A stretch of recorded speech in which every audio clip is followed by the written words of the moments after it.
89년도 말에 니케이 주가지수가 39,000 정도 됐던 게 딱 1년 만에 23,800으로 떨어진 거예요. 자동차에서도 밀리잖아요. 배터리에서 밀려. 요즘 일본의 주력 산업이라는 게 대부분이 다 한국에 밀리는 거잖아요. 장부상으로는 파산 상태에 있지만 건강하게 경영을 하고 있는 좀비 기업이 19만 개.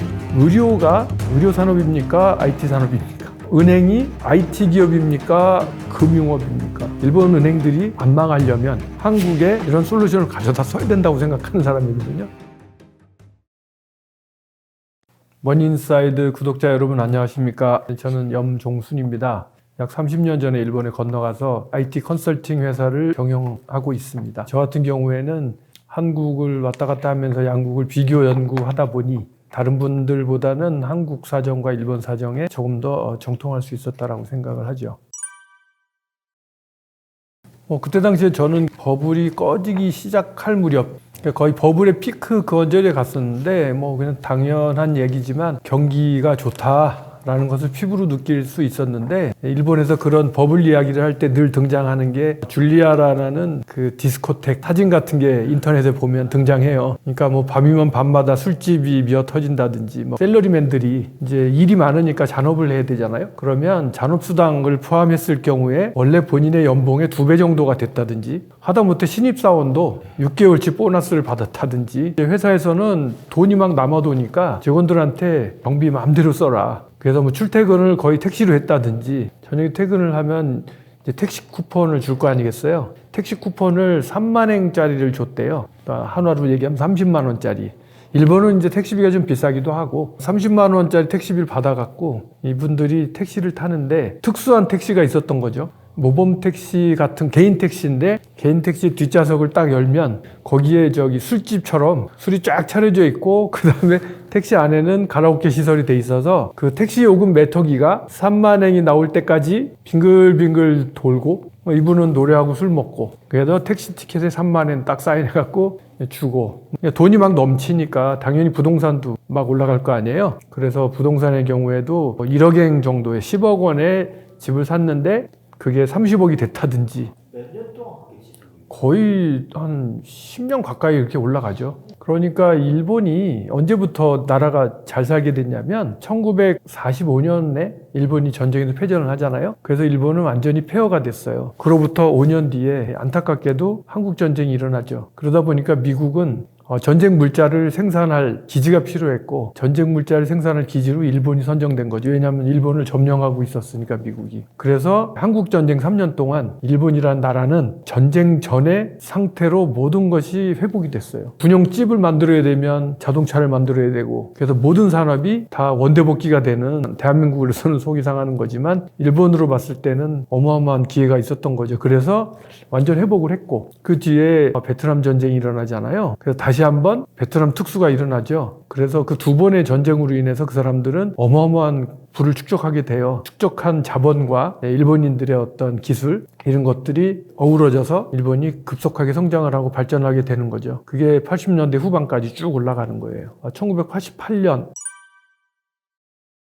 당시에 글로벌 시가총액이라고 있잖아요. 탑10에서 7개가 일본이었어요. NTT, 나머지 이제 은행들. 그 7개가 제 기억으로는 일본 회사였어요. 그러니까 얼마만큼 회사 경영이 잘 됐는지 알 수 있겠죠. 그것은 다른 나라의 어려움을 뜻하죠. 일본만 잘 나가는 거잖아요. 그래서 일본 자동차가 미국 시장을 완전히 석권해버리고, 미국의 자동차 회사들이 어려움을 겪게 돼요. 차가 안 팔리는 거죠. 미국은 일본에 수출을 해야 되겠는데 수출을 해도 안 팔리네, 미국 차가. 근데 안 팔리는 이유가 많은 사람들이 판단하기에 안 팔리는 것은 미국 차가 경쟁력이 없어서 안 팔린 거예요. 왜냐하면 아시다시피 미국 차는 연비 고려 안 하고 만들지 않습니까? 근데 일본 차는 그렇지 않으니까 연비도 좋고, 그 다음에 미국 차는 좀 험하게 타잖아요. 그러니까 터프하고, 일본 차는 세련되게 만들었고, 이런저런 이유 때문에 일본 차가 좋아서 팔린 것인데, 미국의 경영자들은 그걸 그렇게 인정하지 않았어요. 실제로 그 사람들은 일본이 보이지 않는 무역 장벽을 쳐서 자기들 차가 안 팔린다라고 생각을 생각을 한 거죠. 이러한 이유로 인해서 유럽이나 구미 기업들이 자기들 나라의 가전제품이 일본에서 안 팔리는 이유, 자기들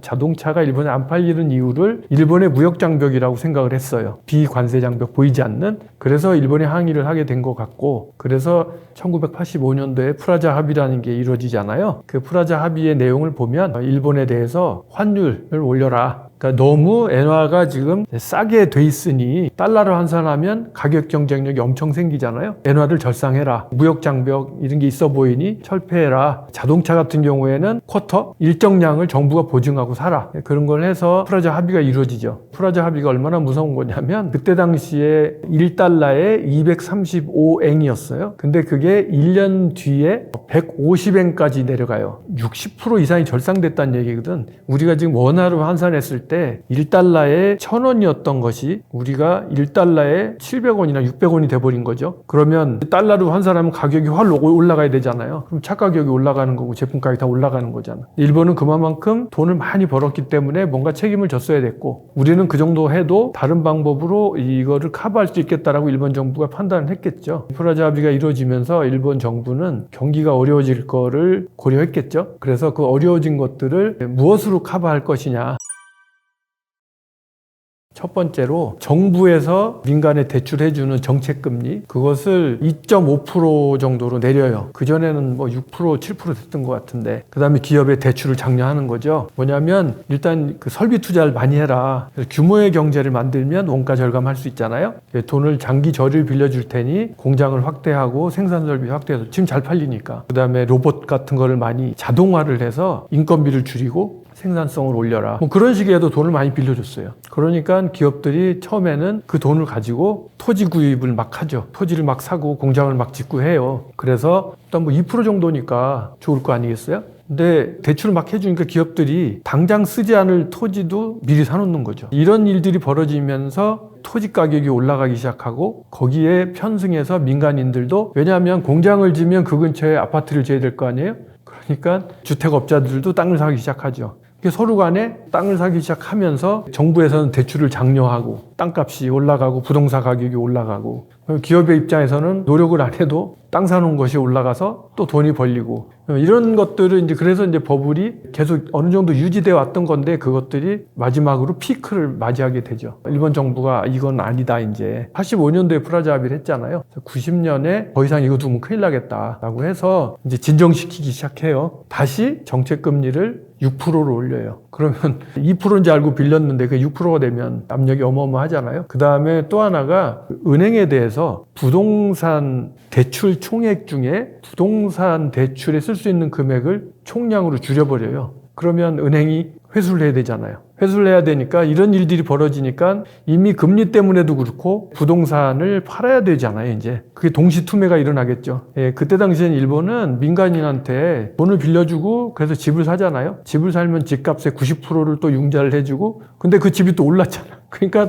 소위 우리가 요즘 한국에서 벌어진다는 갭 투자 같은 그런 일들을 해서 개인이 뭐 어마어마한 집을 갖게 되고 그런 것들이 벌어졌는데 갑자기 총량 규제를 해서 대출 회수하니까 기업도 어렵고 개인도 어려워져서 버블 붕괴가 순식간에 이루어지는 거죠. 부동산 폭락이 되면서 주식시장도 침체가 될 거 아니겠어요? 89년도 말에 니케이 주가지수가 39,000 정도 됐던 게 딱 1년 만에 23,800으로 떨어진 거예요. 3분의 1 정도가 폭락한 거지. 근데 오늘 주가를 보니까 28,000이더라고. 그러니까 38,000이었던 게 쭉 내려와서 아베노믹스 전에 만 언저리까지 갔다가 다시 쭉 올라와서 지금 28,000까지 간 거예요. 이러다 보니까 은행들이 이제 회수를 못하는 채권들이 생겼겠죠. 그럼 그 부실 채권이 어마어마하게 늘어났고 그래서 대한민국의 IMF처럼 수많은 은행들이 도산을 하죠. 도산을 하면서 사람들을 해고할 거 아니에요. 그러면 점점 어려워지겠죠. 그 충격 여파가 지금 30년간 이어지고 있는 거예요. 그것을 일본 사람들은 처음엔 잃어버린 10년이라고 했다가 잃어버린 20년이라고 했다가 요즘엔 잃어버린 30년이라고 얘기를 하죠. 지금 일본 사람들한테 상당히 강렬하게 남아있죠. 나이 든 사람들한테는. 어린 사람들은 경험을 못했는데 저만 해도 그때 일본에서 텔레비 보면서 이게 버블 붕괴구나라는 거를, 한국에서도 좀 유명한데 야마이치 증권이라는 증권회사 사장이 도산했다라는 거에 대해서 기자회견 발표를 해요. 하면서 엉엉 울죠. 직원들은 아무런 잘못이 없습니다. 다 제 잘못입니다. 경영자의 잘못입니다. 라고 얘기하는 것이 제 뇌리에 많이 남아있는데, 버블 경제 붕괴 이후에 일본은 디플레이션에 빠지게 되죠. 첫 번째, 돈이 없잖아요. 돈이 없으니까 소비 위축이 되잖아요. 소비가 위축이 되니까 일본 사람들은 이제 어떤 식으로 그걸 해결하려고 했냐면 가격을 좀 저렴하게 하자. 그래서 이제 이 사람들이 원가를 내리는 거지. 제품 가격을 내리는 거예요. 그리고 그때 당시에 저는 일본에서 회사 경영을 하고 있었는데, 요즘에 한국의 사장님들, 제가 한국에서도 한 10년 정도 경영을 하다 갔거든요. 근데 한국에서 회사 경영할 때는 매년 3월이나 2월쯤 되면 직원들이 사장님 면담 좀 하시죠. 그러면 두려웠어요.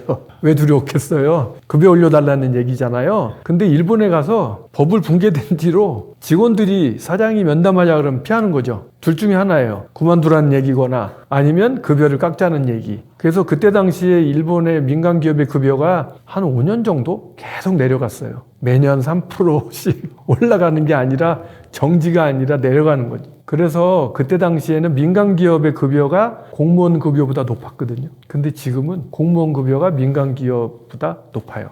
그래서 공무원들이 어마어마한 질시를 받는 직업이 되어 있지요. 회사 경영을 해야 되겠는데 물건이 많이 안 팔려요. 안 팔리니까 가격을 내려야 되겠다. 가격을 내려요. 내리기 위해서 피나는 원가 절감 노력을 했겠죠. 그러면 원가 절감을 하려고 하면 예를 들어서 외주 주는 거를 줄여야 되고, 그 다음에 정직원을 비정규직으로 바꿔야 되고, 뭐 이런 노력을 할 거 아니에요. 그러면 직원들이 받는 급여가 어떻게 되겠어요? 내려갈 거잖아요. 아니면 해고당하거나 인원을 줄여야 되니까. 그러면 국가 전체로 봤을 때는 물건 살 돈이 없잖아요. 전략해야 되죠. 물건 안 사죠. 물건 안 사면 다시 또 물건 팔으려면 원가 절감해야 되는, 이런 악순환이 계속 이어진 거죠. 그렇게 되면 정부에서 대책을 써야 될 거 아니에요? 정부에서 뭐 융자해 주겠다, 저리를 해 주겠다, 돈을 가져다 써라 해도 안 빌리는 거지. 돈을 빌리지 않고 돈을 쓰지 않고, 그 다음에 돈이 있으면 저금하고, 이런 식으로 돌아가 버리니까 그 디플레이션이 안 끝나는 거예요. 그래서 아베 총리가 취임하면서 양적 완화라는 말을 쓰면서 어마어마한 돈을 뿌렸거든요. 그래서 헬리콥터 머니라고 할 정도로 수백조 엔을 막 뿌렸는데, 그때 왜 그랬냐면 그 전 정권들이 어느 정도밖에 돈을 안 뿌려서 인플레이션이 일어나지 않았다. 그러니까 나는 상상할 수 없는 수준의 돈을 뿌려서 이걸 하겠다고 한 것이 아베 총리와 이번에 그만둔 일본은행 구로다 총재 두 사람, 그게 아베노믹스예요. 일본이 지금 설비 투자를 안 하고 제품 개발을 안 하다 보니 뭔 일이 벌어지냐면 가전제품에서 한국에 밀리고, 자동차에서도 밀리잖아요. 배터리에서 밀려. 요즘 일본의 주력 산업이라는 게 대부분이 다 한국에 밀리는 거잖아요. 그런 상황인데도 불구하고 기업의 유보금은 늘어나요. 돈을 벌었어요. 그럼 결산을 내서 이익이 났잖아요. 그러면 이익을 주주한테 배당을 하거나 직원들한테 보너스를 줘야 되는데 그것도 안 하고 저것도 안 하고 기업에 쌓아두는 거죠. 그걸 기업 유보금이라고 하는데, 그 기업 유보금이 사상 최대예요. 지금 516조 엔이라는 유보금이 있어요. 그러니까 기업에 돈이 쌓여 있는 거지, 좋은 회사들은. 그래서 요즘에 외국 회사들이 일본 회사들을 M&A 하려고, 주가는 낮은데 유보금은 엄청 있으니까, 그 다음에는 또 그렇게 어려우니까 일본의 중소기업들이 점점 어려워졌을 거 아니에요. 그러면 망해야 되잖아요. 근데 망하면 안 되잖아요. 그러니까 일본 정부에서 또 중소기업들한테 돈을 막 뿌려요. 그런 금융 지원 때문에 일본에는 얼마 전에 발표가 났는데 2022년 말 현재 파산 상태에 있는, 장부상으로는 파산 상태에 있지만 건강하게 경영을 하고 있는 좀비 기업이 19만 개가 있다라고 IT 미디어라는 신문에서 발표를 했는데 사실이에요. 저는 일본에서 중소기업 사업하면서 한국에 비하면 천국이라고 생각하는 게, 첫 번째, 한국에서 제가 사업할 때는 기업이 돈을 빌리려면 담보를 요구했어요. 그죠? 부동산 담보. 근데 일본은 중소기업이 담보를 요구하지 않아요. 담보 없이 돈을 빌려줘요. 두 번째, 그러면 돈을 빌려도 뭘 보고 빌려주냐? 거래처를 보고 빌려줘요. 저희 회사의 경우에는 컨설팅을 주로 하는 회사예요. 그러다 보니까 일본 정부가 저희 고객이고 일본의 인류기업들이 저희 고객이거든요.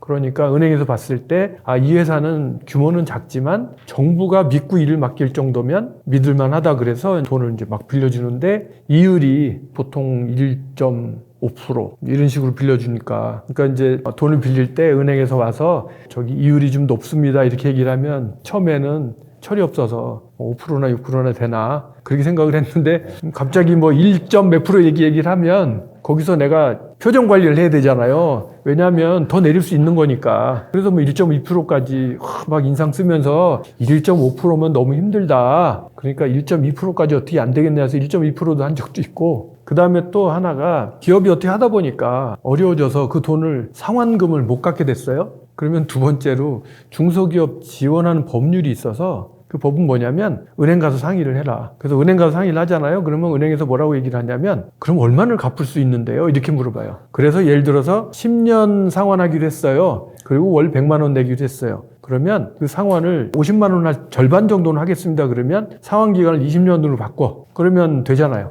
코로나 때도 한국하고 일본하고 비교하면서 너무 틀리다 생각을 했는데,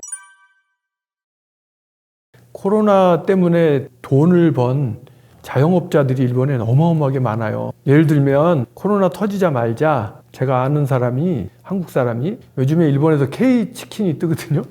양념치킨을 일본에서 먹어본 적이 없어. 그러니까 일본에는 켄터키 치킨만 있었는데 양념치킨 들어가니까 지금 한국에 치킨 회사 다 들어와 있어요. 일본 사람 너무 좋아해. 그래서 이제 저 아는 분이 치킨 시작을 했는데, 그걸 보고 내가 안타까워서 코로나 시작하자마자 운도 없지라고 얘기를 했거든요. 그랬더니 첫 번째, 정부에서 문을 닫으라고 했잖아요. 그러면 휴업 보상금으로 해서 하루에, 지자체에 따라 다르긴 한데 하루에 30만 원에서 50만 원까지 휴업 보상금을 줬어요. 그리고 문을 닫아라. 문을 닫으라고 했으니까 돈을 줘야 되잖아요. 30에서 50이면 한 달이면 얼마입니까? 1,500이잖아요. 1,500을 공짜로 받는 거죠. 두 번째로 배달 음식이잖아요. 그러니까 홀만 닫고 나머지는 우버이츠 같은 걸로, 배민 같은 걸로 다 배달을 하니까 이 사람은 2배로 돈을 버는 거죠. 아니 그게 3년 동안이잖아요. 그렇게 배달로 돈을 그거는 정부가 그거를 판단할 근거가 없잖아요. 그게 코로나가 지금 3년 계속 되면서 일본 정부에서 계속 돈을 준 거란 말이에요. 그렇게. 그러면 한 달에 1,500만 원씩 3년을 받았다고 생각해 보세요. 그래서 어마어마하게 다들 돈을 버셨어요. 자영업자들이. 경제 문제가 어떻게 이렇게 지금은 일본이 수출 중심의 경제가 돼 있어요. 국내 내수는 나라가 크잖아요. 나라가 크니까 내수는 어느 정도 받쳐주고, 그 다음에 해외 공장에서 들어오는 기술 수지 같은 거, 그런 것들이 매년 들어와서 일본의 그 무역 적자는 계속 나는데 그걸 다 메꾸죠. 그 다음에 또 하나가 지금 아베노믹스를 하면서 엔화가 절하가 많이 됐잖아요. 지금 1달러에 130엔인가 그럴 거예요. 그러다 보니까 예전에는 1달러를 팔면, 아베노믹스 전에는 100엔밖에 안 들어왔는데 지금은 1달러를 환전을 하면 130원이 되니까 30%가 느는 거잖아, 순이익이. 그러니까 들어오는 달러로 받는 돈은 똑같아도 엔화가 30% 절하됐기 때문에 기업으로 봤을 때는 순이익이 30% 늘어나는 거라고. 그러면 그게 기업 순이익으로 반영이 되니까 주가가 폭등하겠죠. 그래서 아베노믹스의 세 가지 중에 하나가 주가 부양을 성공한 거죠. 그러다 보니까 기업들이, 중소기업에도 이제 돈을 막 쓸 수 있을 거고. 그래서 기업 돌아가는 데는 크게 문제는 없는 것 같고, 다만 문제가 있는 것은 일본의 소비재는 대부분이 수입이에요. 원유도 그렇고. 그러니까 개인들은 월급은 안 올라가는데 소비재가 30%씩이나 올라가니까 전기요금 30% 올라, 가스 30% 올라, 그 다음에 먹는 거, 뭐 쌀, 뭐 할 거 없이 다 오르니까 국민들은 죽을 맛이겠죠. 일본이라는 나라가 활기를 찾기는 어려울 것이다 라고 생각을 해요. 첫 번째, 지금이 4차 산업혁명 시대잖아요. 4차 산업혁명 시대는 3차 산업혁명 시대하고 달라서 각 산업군이 있잖아요. 자동차 산업, 그 다음에 뭐 석유 산업, 그 다음에 뭐 주택 산업, 그리고 이 끝에 정보통신 산업이 있었단 말이에요. 근데 4차 산업혁명 시대에는 정보통신 산업이 별도로도 존재하지만 이게 모든 산업 밑으로 다 들어가요. 그래서 의료가 의료 산업입니까? IT 산업입니까? 은행이 IT 기업입니까? 금융업입니까? 교육이 IT입니까? 그냥 교육업입니까? 4차 산업혁명 시대는 기존의 산업들이 IT와 융합되면서 전혀 다른 모델로 바뀌기 시작해요. 디지털 헬스케어가 그렇고, 이러닝이 그렇고, 이렇게 되다 보니까 IT 없이는 기존의 산업이 망할 수밖에 없어요. 근데 가장 일본의 치명적인 것은 이 소프트웨어 산업에는 두 종류가 있는데, 하나는 제조업으로서의 소프트웨어 산업, 또 하나는 서비스업으로서의 소프트웨어 산업. 여기서 얘기하는 서비스업이라는 것은 솔루션 비즈니스를 이야기하는 건데, 페이스북, 마이크로소프트, 아마존, 이런 것들이 일본에는 거의 없어요. 여러분들이 아시는 NTT, 후지츠, 히다치, NEC는 컴퓨터 하드웨어를 만들고 프로그래밍을 하는 제조, 소프트웨어 산업만 있어요. 아마존이라는 그 웹사이트가 있잖아요. 아마존이라는 웹사이트를 누가 나한테 이런 쇼핑몰을 하고 싶다, 소프트웨어를 좀 만들어주세요, 쇼핑몰을 하면 아마존이라는 사이트를 나한테 맡겨준다면, 예를 들어서 개발 비용을 1,000억을 받았다고 칩시다. 아마존 정도 되니까 1,000억. 근데 내가 1,000억을 받고 그걸 만들려면 수많은 제조 기술 프로그래머들 넣어서 개발해야 되니까 1,000억을 수주했다면 아무리 많이 남아도 제가 보기에는 50억이나 100억 남기 힘들 거거든요. 마진이 10% 정도면 그냥저냥 하는 걸 테니까. 그러면 원가가 900억이잖아요. 그죠? 이익이 100억밖에 안 나. 그래서 내가 그걸 받고 만들어서 줬는데 그 사람이 그걸로 쇼핑몰 비즈니스를 시작했는데 나중에 그 회사 이름을 물어보니까 아마존이라고 하네 라고 됐을 때, 자, 제가 벌었던 그 1,000억과 아마존이 버는 돈의 차이를 비교해 보시면 어마어마하죠? 이게 제조업으로서의 소프트웨어 산업과 서비스업으로서의 소프트웨어 산업의 차이인 거예요. 우리나라는 지금 솔루션 사업이 되게 많아요. 구로 디지털 단지에 가도 그렇고 판교에 가도 그렇고 이것들이 서비스업인 거예요. 근데 일본은 이런 기업들이 없다 보니 아까 얘기한 의료업이 안 바뀌고 금융업이 안 바뀌고 건설업이 안 바뀌고 교육이 안 바뀌는 거예요. 그러면 글로벌 경쟁에서 살아남겠어요? 첫 번째로는 산업혁명이 지금 4차라고 하잖아요. 1차 산업혁명은 영국에서 일어났죠. 전기기관을 발명하면서. 2차 산업혁명은 미국에서 일어났는데 전기를 발명하면서. 3차 산업혁명은 컴퓨터, 이건 일본에서 주로 했죠. 이거 보시면 1차에서 성공한 사람은 2차에 성공을 못해요. 2차에 성공한 미국은 3차에 성공을 못했잖아요. 이것은 어떤 특정한 나라가 유능하고 무능하고 한 것이 아니라 기득권자가 돼버리면 기득권을 유지하려고 하는 관성이 있죠. 그래서 이미 일본은 나름 선진국이고 부자 나라이기 때문에 각 분야에 있어서 기득권자들이 있는 거예요. 거기에 벤처가 끼어들 자리는 없어요. 예를 들어서 내가 병원 원장인데 그 전자의무기록 관리 같은 것을 일본 기업은 만든 것은 진짜 제조해서 만든 거라 어마어마하게 구식이고 비싸요. 근데 한국 거를 가져다 쓰고 싶어요. 그랬을 경우에 첫 번째, 그게 가능해지려면 병원 원장이라는 사람이 똑똑해서 자기가 쓰고 있는 거는 안 좋고 한국 건 좋다라는 확신이 있어야 되잖아요. 근데 이분들이 그렇게 유능하지 않아요. IT에 대해서. IT 기업은 고객들한테 싸고 좋은 걸 해주면 좋은데 본인들도 한국에 있는 제품이 좋은지를 몰라요. 그리고 자기들은 성실하게 만들었기 때문에 좋다고 생각을 해요. 안다고 하더라도 한국 제품을 넣게 되면 싸고 좋거든요. 그러면 내가 어제까지는 이 회사에서, 이 병원에서 내 제품을 넣기 때문에 이 고객이 나한테 도망을 가지 못하고 매년 1억씩을 받았다. 근데 한국 제품을 갖고 왔더니 한 5천만 원밖에 안 하더라. 그러면 내 매출이 5천으로 줄죠? 자기가 만든 게 아니잖아요? 내 자리가 위험하죠? 직거래할 가능성이 있고. 그래서 안 하는 거죠. 이게 모든 산업에 똑같이 적용이 돼요. 그래서 한국에서 뉴스에 나왔는데 일본의 미즈호 은행이라고 일본의 제일 큰 은행이 있는데 그 은행이 계정계 시스템을 신규로 개발을 했거든요. 근데 시스템 개발하는데 5년 걸렸고 한화로 5조 원 정도 들었어요. 그게 이제 메가뱅크라고 하거든요. 한국으로 얘기하면 국민은행이나 신한은행 같은. 제가 물어봤어요. 국민은행, 신한은행 물어봤더니 똑같은 거 개발하면 한국에서 얼마나 하냐 했더니 한 3천억에서 4천억 정도 한다고 하더라고요. 10배가 넘잖아요. 일본 은행들이 안 망하려면 한국에 이런 솔루션을 가져다 써야 된다고 생각하는 사람이거든요. 근데 그 미즈호은행의 시스템은요, 누가 만들었냐? NTT가 톱이 되고 후지츠, 히다치, NEC, IBM 다 매달려서 만든 거예요. 그게 일본 IT 기업의 실력인데 그게 1년에 5번 이상 중대한 장애를 일으켜서 대국민 사과를 하고 대표이사가 책임을 지고 물러났어요. 그 정도의 수준인 거예요. 첫 번째로는 일본 사람들은 센 사람을 좋아해요. 미국 사람을 되게 좋아해요. 그래서 메이지 유신도 탈아 입구라고 했잖아요. 우리가 아시아에서는 더 이상 재미가 없다. 탈아, 아시아를 벗어나서 입구, 유럽으로 나가자. 예전부터 일본 사람들은 자기 스스로가 1등국민이라고 생각을 해서 아시아에서 제일 똑똑하다. 근데 백인들보다는 열등하다라는 생각을 갖고 있었나 봐요. 그래서 일본에 있는 어떤 서비스업으로서의 소프트웨어는 다 메이드 인 USA이거나 메이드 인 유럽이에요. 그래서 셉이라든지 오라클이라든지 마이크로소프트라든지 그쪽 소프트웨어들은 일본 시장을 다 장악하고 있죠. 일본의 경우에는 한국보다 훨씬 더 가족 파괴가 많이 일어났어요. 일본의 비정규직이 2,100만 명이에요. 국민연금이라든지 사회보장이 두둑하냐? 일본은 두둑하잖아요. 근데 우리나라는 사회보장이 거의 없잖아요. 부동산과 아이 교육들에 대해서 한국 분들한테 메시지를 던져드리고 싶어요. 독도 문제에 대해서 일본 아이들은 어렸을 때부터 교과서에서 일본 땅이라고 배워요. 자기들이 국제적으로 선언을 했다. 자기 나라 땅이라고. 그런데 여기서 중요한 건 뭐냐면요. 1905년은 대한민국은 이미 외교권이 없었다라는 거죠.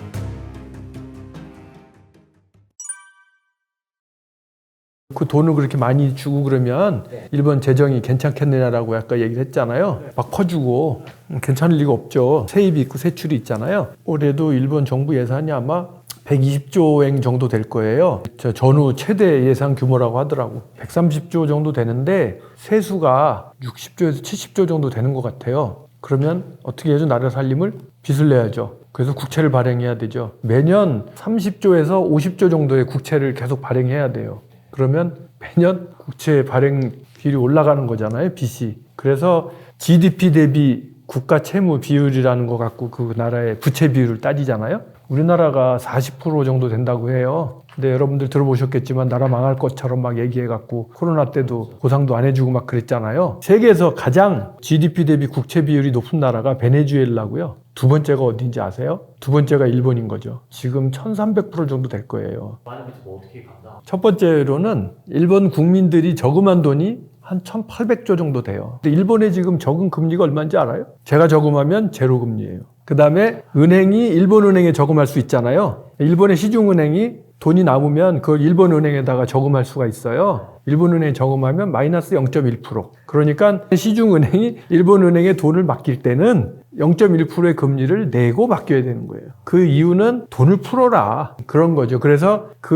마이너스 금리가 되는 바람에 일본 은행들이 또 돈을 풀기 시작했는데 그게 부동산 버블로 주가 버블로 또 쏟아지고 있는 거죠. 일본은 매년 정부가 프라이머리 바란스라고 하잖아요. 수입과 지출을 맞추는 것. 그걸 뭐 3년 뒤에 하겠다 그러는데 매년 3년 뒤라 그러니까 불가능해요. 왜 불가능하냐면 국가 예산 중에 고정된 게 한 70% 된단 말이에요. 60, 70%는 고정이에요. 예를 들어서 우리가 무슨 복지수당이라든지 이런 것들 공무원들 급여라든지 고정비잖아요. 이 고정비가 한 60, 70% 되기 때문에 그걸 깎을 수가 없어요. 그걸 줄이려면 공무원 급여를 줄이거나 아니면 국민들한테 수당 주고 이걸 깎아야 되는데 그런 거를 하게 되면 표가 떨어지죠. 다음 선거에서 지잖아요. 그건 아무도 하고 싶어 하질 않아요. 그러다 보니까 이건 고칠 방법이 없어요. 부도날 때까지. 그래서 이 사람들은 아베노믹스라는 걸 해서 돈을 막 풀면 경기가 발전할 것이고 그러면 세수가 늘어날 것이고 세수가 늘어나면 일반 회계가 흑자가 전환이 될 것이다 라고 해서 뿌렸는데 결국 돈만 뿌리고 만 거죠. 이렇게 1800조의 저축. 예를 들어서 이 돈을 다 썼어.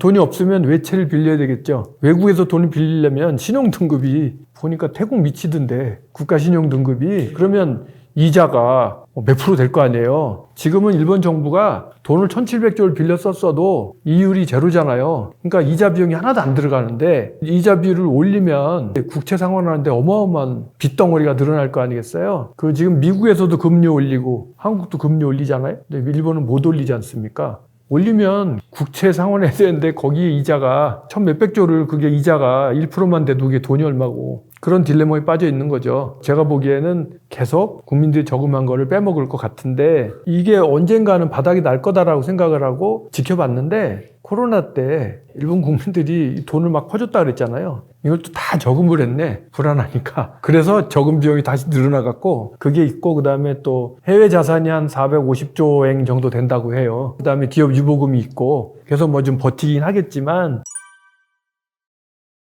일본의 그 부동산 경기는 양호한데 일단 여기에서 한국 사람과 일본 사람의 부동산에 대한 인식을 바꿔야 되는데 일본 국민은 부동산을 투자의 수단으로 보지 않아요. 거주의 수단이고 그다음에 고정자산이라고 봐요. 고정자산은 감가상각이 되잖아요. 그러니까 집을 내가 샀어. 그러면 감가상각이 돼야 정상이죠. 그러니까 집을 팔 때 집값이 내려가는 거를 아주 상식적으로 생각을 해요. 내가 집을 사서 차익을 벌어야 되겠다라는 생각은 기본적으로 없다는 것. 다만 돈이 많은 사람들, 아베노믹스로 인해서 주식 같은 거에서 부익부 빈익빈이 심화됐는데 그런 사람들이 이제 부동산을 사서 동경 도내에서도 특수한 지역들 이런 데는 좀 비싸죠. 그렇다고 해서 무슨 뭐 폭증되는 건 아니고 적어도 뭐 금리 수준 뭐 5% 정도, 4% 정도의 돈은 된다 이 정도? 그거는 일본인들 중에 부자들, 그 다음에 요즘에 중국 자본이 많이 들어와요. 이런 분들이 들어와서 부동산 투자를 해서 올라가는 부분들이 있어요. 그거는 우리나라처럼 뭐 2배가 됐느니 이런 얘기는 있을 수 없는 얘기고 10%, 20%, 30%까지는 가능하겠죠. 시간을 두고 얘기하면, 두 번째로는 부동산 버블이 일어날 수 없게 된 것이, 첫 번째로는 이 사람들이 어떤 부동산이라는 거에 대한 확고한 인식이 생겼다라는 것이 하나 있고, 두 번째로는 집을 내가 사고 싶어요. 그러면 언제든지 살 수 있어요. 정부가 집값의 90% 이상도 대주니까 빌려줘요. 금리가 뭐라 그랬어요? 제로금리 같다고 했잖아요. 우리 PD님이 일본에서 예를 들어서 저희 회사 같은 정상적인 회사에 취직을 해서 1년 정도 다녔다고 쳐요. 그러면 은행에서 그 융자를 해주는데 보통 30년 론으로 융자를 해주거든요. 이게 이율이 보통 1.5% 정도. 1가구 1주택에 한해서 그 정도 융자를 해줘요. 그러면 집 살 수 있겠어요? 없겠어요? 아무 때나 살 수 있잖아요. 그러니까 집을 안 사는 거지. 왜냐하면 감가상각이 되잖아요. 그 다음에 집을 사게 되면 그 집을 내가 이사를 가려면 그 집을 세를 놓고 가야 되는데, 이게 아파트 같은 거면 세 놓기도 좋은데 단독주택이면 세 놓기가 좀 까다롭잖아요. 그래서 언제든지 집을 살 수 있는데 뭐하러 집을 사? 이렇게 되는 거죠. 그래서 월세를 사는 거예요. 요새는 안 비싸요. 월세가 원룸이 한국으로 얘기했을 때 분당, 일산, 평촌 요 정도의 컨셉? 이 정도의 감각으로 얘기하면 천혜총각이 원룸 혼자 살 수 있는 정도의 원룸 같은 경우에는 월세가 60만 원에서 70만 원 정도 될까요? 그런데 내가 주택 론을 하잖아요. 그럼 보통 제가 얘기한 그 동네 집이면 일본에서 보통 집값이 3억 5천만 원에서 5억 원 정도 해요. 보통 방 2개짜리나 3개짜리 3억에서 5억 정도 하는데, 그것을 30년 론으로 하는 것들 보면 대부분 월 한 50만 원 정도, 40에서 50만 원 정도 상환하더라고. 그 다음에 일본은 개인주택은 철근 콘크리트조가 아니고 목조주택이 많아요. 이 목조주택은 메인터넌스 하는 돈이 많이 들어요. 페인트도 발라야 되고 썩으니까 나무도 보수해야 되고 할 게 되게 많거든. 보통 한 10년이나 20년 정도 되면 건물값은 안 쳐주거든요. 그런 거 감가상각 생각하면 사야 돼라고 생각하는 것도 일리가 있죠. 그래서 모든 사람들이 망설여요. 망설이는데 이제 어떨 때 집을 사냐? 결혼을 해서 아이가 생겼어요. 그런 경우에는 집을 많이 사기 시작하죠. 왜냐하면 애들이 뛰어다니고 그러면 이제 층간소음 문제도 있고 여러 가지가 있으니까 결혼 한국만큼 잘 안 하더라고. 예전에 제가 일본 정부에서 그 연구 용역을 받아서 연구를 해봤거든요. 한국의 저출산과 일본의 저출산의 차이. 한국은 경기가 좋아지거나 하면 결혼들을 많이 하기 시작하고 결혼을 하면 출산을 많이 하더라고요. 근데 일본의 경우에는 경기와 무관하게 비혼이 늘어나요. 선진국병인지 모르겠는데 개인주의? 일본 사람들이 만든 단어 중에 초식 남자라는 말이 있어요. 아주 연약한 여리여리한 그런 남자들을 초식 남자라고 하는데, 일본은 초식 남자가 엄청 많이 늘었다라고 스스로들 얘기를 해요. 그래서 한류 같은 걸 보고 한국 남자에 대해서 되게 긍정적으로 반응하는 게, 한국 남자들은 군대 갔다 온 것도 있고 뭔가 좀 틀리거든요. 보이는 게. 뭐 그런 것도 있어요. 그래서 어쨌든 그 초식 남자들이 많고 결혼을 잘 안 해. 그런 부분들에 있어서 일본이 고령화가 진행이 되다 보니까 혼자 사는 노인들이 늘어나고, 혼자 사는 노인들이 늘어나다 보니까 고독사 하시는 분들이 늘어나요. 자, 이 혼자 사시는 분들이 친척이 없느냐? 그게 아닌 거예요. 일본의 경우에는 한국보다 훨씬 더 가족 파괴가 많이 일어났어요. 부자 간에. 우리는 유교적인 사상이 있어서, 예를 들면 저 같은 경우는 지금도 저희 어머니 용돈을 보내드리거든요. 일본에서는 제 정도 나이, 제 밑으로 내려가면 내려갈수록 거의 부모들한테 용돈 드리지 않습니다. 거리감이 생기고요. 점점 남이 되어가는 느낌? 일본은 그래요. 그래서 서로 간에 예의를 지킨다거나, 부모들이 자식한테 신세지고 싶지 않다, 자식한테 유산을 주지 않고 그 돈을 가지고 실버타운을 가버린다든지, 그나마 혼자 돈을 다 쓰고 혼자 살다가 이제 부인이 돌아가시든 남편이 돌아가시든 또 혼자 살다가 혼자 돌아가시는 거죠. 이렇게 되는 경우에는 그분이 돌아가셨으니까 누군가 상속을 해야 되잖아요. 상속을 해야 되는데 상속이 문제가 되는 거예요. 첫 번째로는 일본은 금융실명제가 되어 있지 않아서 이 집이 누구 건지를 정확하게 알 수가 없어요. 등기부등본을 띄워보면 그분 거잖아요. 돌아가신 분 거. 그러면 이분하고 이제 상속관계를 찾아야 되잖아요. 근데 그분인 경우도 있지만 그분이 아니고 100년 전에 돌아가신 분인 경우도 있는 거죠. 왜냐하면 금융실명제가 되어 있지 않아서 등기를 안 해버릴 수도 있거든요. 또 하나는 금융실명제가 되어 있지 않다 보니 이런 일이 생겨요. 우리 아버님이 돌아가셨어요. 내 상속자야. 상속을 하려고 하는데 재산을 상속을 받게 되면 부채도 상속을 받아야 되거든요. 근데 대한민국은 금융실명제가 돼 있어서 인터넷을 두드려 보면 자산과 부채가 다 나오잖아요. 근데 일본은 자산과 부채가 다 안 나온단 말이죠. 그러면 내가 이거 집안채 생기겠다고 좋다고 내가 그거를 받았다가 돌별 부채가 생기면 골 때리는 거잖아요. 그래서 부모 자식 간의 거리도 있고 하니까 난 안 받아. 그렇게 돼버리는 경우가 많죠. 그래서 빈집이 되게 많아요. 2018년 현재 일본 전국에 빈집이 846만 채가 있는데 846만 채는 전체 집의 13.6%예요. 그게 동경 도심에도 있어요. 근데 이거를 구청에서 강제 철거를 할 수가 없잖아요. 개인 재산이니까. 도로 계획을 해야 되겠는데 하려고 그러면 할 수가 없는데 본인이 없어서 그러다 보니까 거기에 이제 우범지대가 된다든지 방범, 그다음에 화재가 난다든지 일본에 지금 비정규직이 어마어마하게 많아요. 2022년 말 현재 일본의 비정규직이 2,100만 명이에요. 비정규직 급여가 어마어마하게 심각하더라고 내가 보기에. 예를 들어서 우리 회사는 중소기업이지만 신입사원 급여가 연봉이 한국 돈으로 한 3,000에서 3,500 사이일 텐데 근데 비정규직은 보통 한 달에 1,000에서 1,500? 생각해 보세요. 일본이 노동인구가 줄어요. 그러니까 일자리가 100만 개가 있었어요. 근데 태어나는 사람이 적어. 그러면 일자리가 되게 많을 거 아닙니까? 그래서 구인구직 비율 같은 걸 보면 되게 높거든요. 높은데 그 자리를 기업들은 비정규직으로 바꿔버리는 거지. 그렇죠. 일본은 그래서 파견 비즈니스가 어마어마하게 많아요. 웬만하면 다 파견이야. 이발소도 파견이에요. 이발소는 주인 혼자만 있어요. 그러면 전날이나 연락을 해서 머리 자르는 사람 2사람, 감겨주는 사람 2사람 정도 오는 거지. 별별 비정규직이 다 있어요. 한국의 경우에는 삼포 세대가 있잖아요. 삼포 세대는 포기하고 산다는 뜻인데 일본은 사토리 세대라고 해요. 사토리가 일본어로 해탈, 달관 뭐 이런 거예요. 경지를 넘어섰어. 그래서 욕망이 별로 없어요. 일단은 차를 안 사. 차가 왜 필요해? 옷을 안 사. 일본과 비교했을 때 대한민국의 교육비, 자녀들 교육비는 거의 미친 수준 아니에요? 근데 그 자녀들 교육비에 투자한 돈을 다 모아봐요. 돈이 얼마 될 텐데.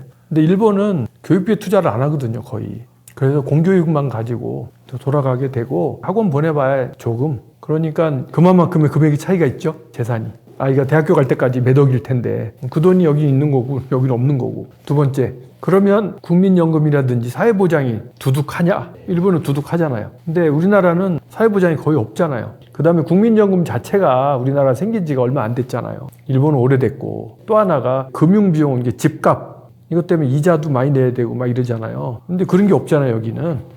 부동산에 대해서 좀 생각 좀 해봤으면 좋겠어요. 한국 분들이 부동산과 아이 교육들에 대해서 한국 분들한테 메시지를 던져드리고 싶어요. 일본에 간 이유 중에 하나가 아이들의 행복이었어요. 왜냐하면 나는 아이들이 초등학교 다니고 중학교 다니면서 친구들하고 뛰놀고 사이좋게 지냈으면 좋겠고 놀러 다녔으면 좋겠고, 저는 4차 산업혁명 이쪽 관련 비즈니스 하는 사람의 입장에서 4차 산업혁명 시대에 필요한 인재는 정답을 잘 골라내는 능력을 가진 사람이 아니라 이게 왜 정답이지라고 고민하는 사람이 필요한 세상이에요. 왜냐하면 지금 이 세상에 벌어지고 있는 비즈니스는 정답이 없거든요. 정답을 고르는 거는 챗 GPT에다가 맡기면 정답은 골라주고 스마트폰만 들고 다니면 우리가 학교 다닐 때 외웠던 거 다 나와요. 그러니까 그런 교육을 4차 산업혁명의 시대에는 필요가 없다라는 거예요. 근데 우리는 정답을 고르는 능력이 좋아야 대학교를 가니까 유치원 때부터 아이들을 공부하는 기계로 만들잖아요. 그리고 친구들을 친구가 아닌 경쟁자로 보게 만들고, 그러한 것들이 결국 학교 내 폭력으로 이어지는 것이고 젊은 영혼들이 말라가는 거죠.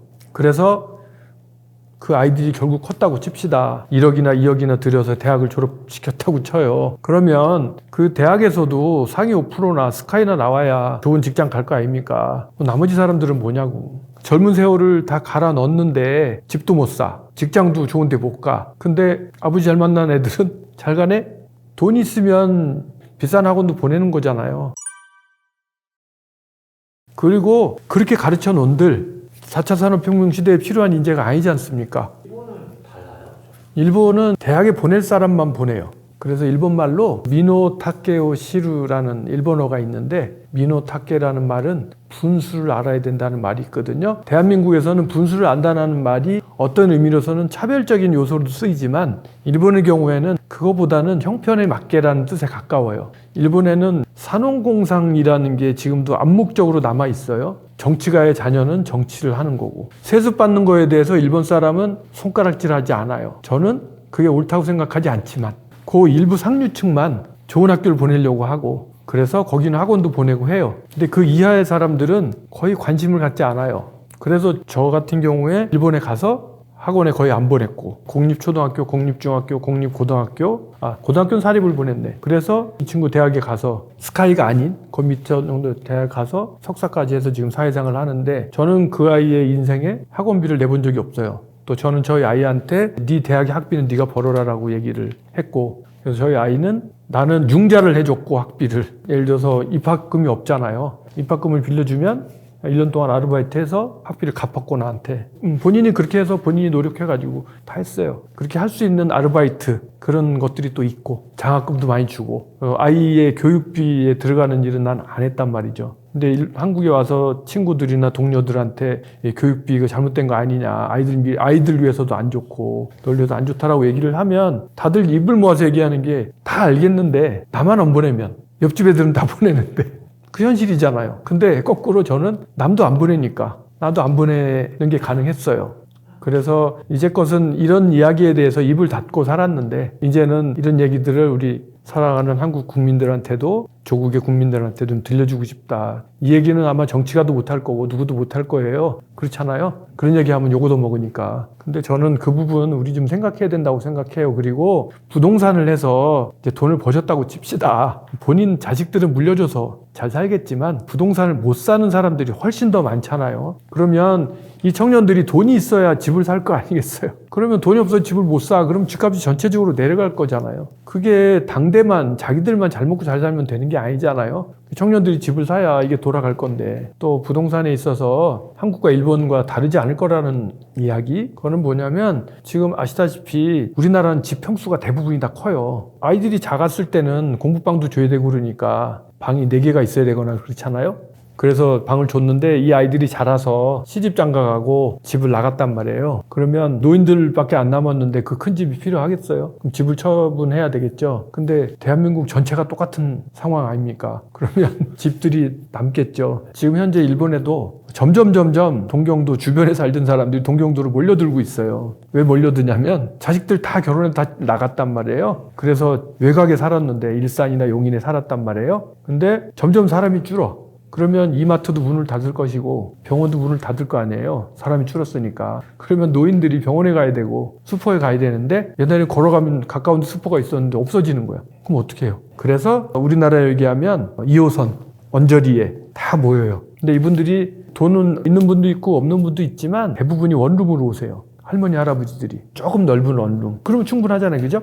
청소할 때도 적고. 그래서 여기는 재건축 붐이 많이 부른 거예요. 그러니까 오피스 빌딩이 사라지고 오피스 빌딩 대신에 다 원룸이 막 생기더라고. 이 일이 대한민국에는 안 생길까요? 여러분들이 일본 많이 가잖아요. 그러면 일본 사람들이 뭐라고 얘기하냐면 많은 국민들은 일본을 다 좋아하는데 한국 정부가 반일 교육을 시켜서 저 사람들을 세뇌하려고 한다. 이런 식의 논리가 일본에서 먹혀요, 지금.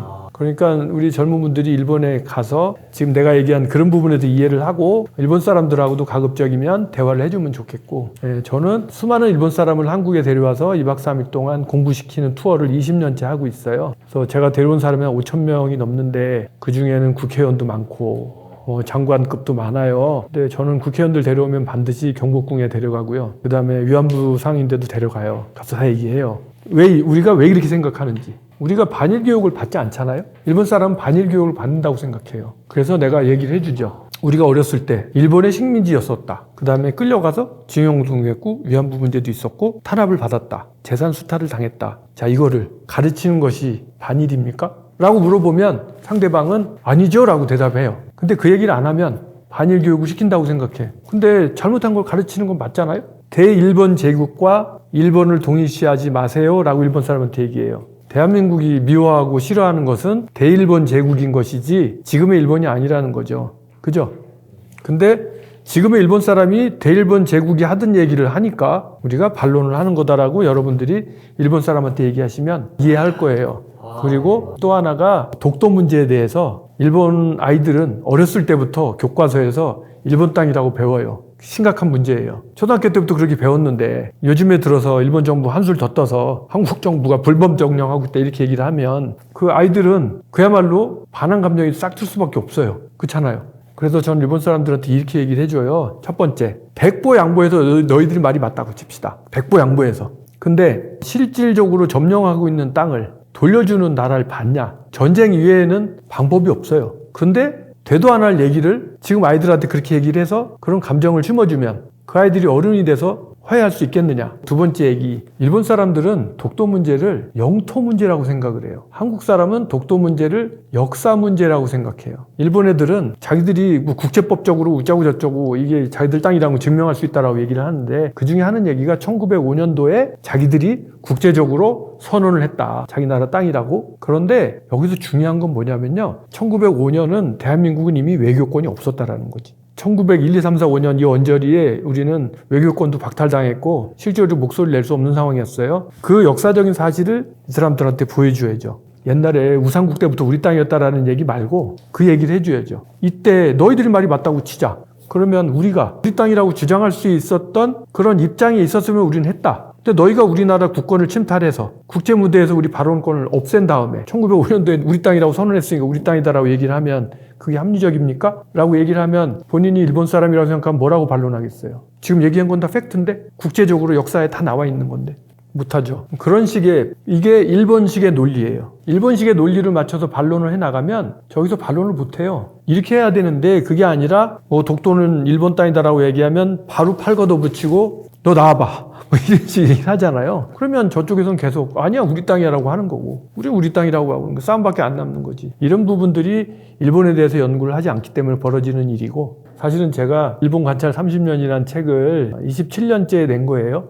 왜 27년 동안 내가 그 책을 못 썼을까? 건드릴 수 없었고요. 두려웠었고 자신을 가지고 얘기할 수 없었어요. 예전에 누가 일본은 없다라는 책도 썼고 일본은 있다라는 책도 썼는데 제가 내부자가 돼서 일본을 들여다봤더니 일본은 없다라는 말도 맞고 일본은 있다라는 말도 맞아요. 근데 우리는 장님 코끼리 다리 만지듯이 자기가 본 부분만 가지고 일본을 논하는 거죠. 미국이 태평양 전쟁에서 승리를 하고 일본을 식민지화하기 위해서, 일본 국민을 통치하기 위해서 일본 국민의 국민성을 연구해요. 그 연구 결과가 루스 베네딕트라는 인류학자한테 부탁을 해서 지어낸 책이 국화와 칼이라는 책입니다. 그 책의 서문에 이 얘기가 나와요. 세계에서 가장 친절한 국민은 일본 국민인데 세계에서 가장 잔악한 국민은 일본 국민이다. 한 8가지인가 9가지가 나오는데 그 말이 다 맞는 말이에요. 제가 그 30년 동안 일본과 한국을 분석을 해보니까 일본인이 가지고 있는 장점, 이 부분은 대부분이 우리한테 단점으로 많이 있어요. 그 다음에 우리의 강점이 일본 사람들한테는 단점으로 남아있는 게 많더라고요. 일본이 휴대폰 만드는 회사 중에 세계 시장에 나가는 회사가 없잖아요. 세계 시장을 양분하고 있는 것은 삼성하고 애플이잖아요. 그리고 뭐 중국 좀 있겠고. 근데 삼성이 사용하고 있는 휴대폰 부품 안에는 일제가 많이 들어가 있단 말이에요. 그 부품의 개수의 국산화로 따지면 국산화율이 상당히 높아요. 근데 문제는 개수가 아니라 부품 하나하나가 차지하는 원가로 봐야 되는 거예요. 그러니까 스마트폰 액정 있잖아요. 액정 안에 들어가는 필름 같은 거 있어요. 그거는 100% 일본 거 아니면 안 돼요. 핵심 부품 중, 그래서 소부장이 중요한 건데 그런 핵심 부품들의 대부분이 100% 일본산이거나 그래요. 이걸 보면서 저는 뭘 느꼈냐면 부품이나 소재 같은 것 중에 일본이 잘하는 게 너무 많더라. 근데 우리는 그게 안 되더라. 대신에 어떤 세트를 만들어서 어그레시브하게 세계 시장을 개척하고 나가는 그런 능력. 요즘에는 디자인, 저 요즘에 자동차를 보면요, 한국 자동차 디자인 보면 너무 멋있고 스마트폰도 너무 멋있어요. 근데 일제 가전제품이나 일제 자동차를 보면 진짜 아닌 것 같아. 옛날에 내가 어렸을 때는 소니가 그렇게 멋있고 이뻤어요. 근데 지금은 아니거든요. 그래서 일본은 소재, 원자재, 그 다음에 기초기술 이런 데 강해요. 그래서 그런 것들은 노벨상 수상으로 증명할 수 있어요. 일본은 노벨상 수상자가 매년 나오잖아요. 근데 이게 왜 그러냐면 뭔가 일본의 그 장인정신으로 막 파고들고 그 다음에 10년이 됐든 20년이 됐든 노벨상은요 몇십 년 동안 하루 종일 땅만 쳐다보고 있다든지 오타쿠가 그런 거예요. 그것 때문에 일본 사람들은 그 국민성 자체도 그렇고 그게 특장점이에요. 근데 우리는 그걸 안 갖고 있고 대신에 우리는 현대자동차나 삼성이나 포스코나 세계 시장을 대상으로 막 개척해 나가고, 그 다음에 또 하나가